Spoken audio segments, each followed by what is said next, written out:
शांती। आज आहे 7/8/2026 ची मुरली। महावाक्य आहे, गोड मुलांनो, आतापर्यंत जे काही शिकला आहात ते विसरून एका बाबांचीच आठवण करा। प्रश्न आहे, भारतामध्ये सतयुगी स्वराज्याची स्थापना करण्यासाठी कोणते बळ पाहिजे? उत्तर आहे, पवित्रतेचे बळ।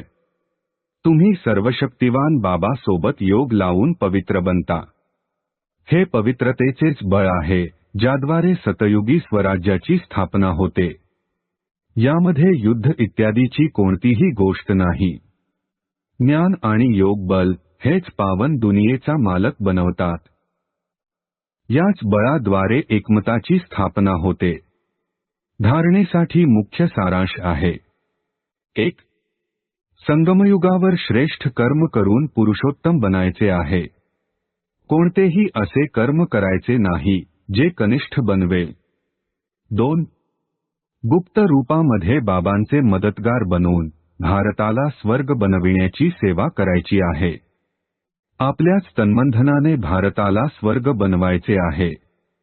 आठवण आणि पवित्रतेचे बळ जमा करायचे आहे। आजचे वरदान आहे, आपल्या संपूर्ण स्थितीद्वारा सर्व प्रकारची अधीनता नष्ट करणारे प्रकृतिजित भव।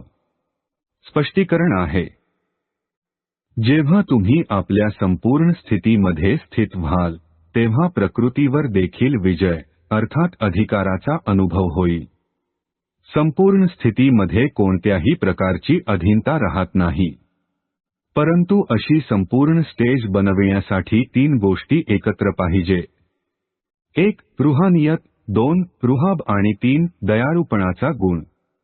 जेव्हा या तिन्ही गोष्टी प्रत्यक्ष रूपामध्ये, स्थितीमध्ये, चेहऱ्यावरून अथवा कर्मामध्ये दिसून येतील तेव्हा म्हणणार अधिकारी अथवा प्रकृतिजित आत्मा। स्लोगन आहे, श्रीमताचा लगाम मजबूत असेल तर मन रूपी घोडा पळू शकत नाही। ओम शांती।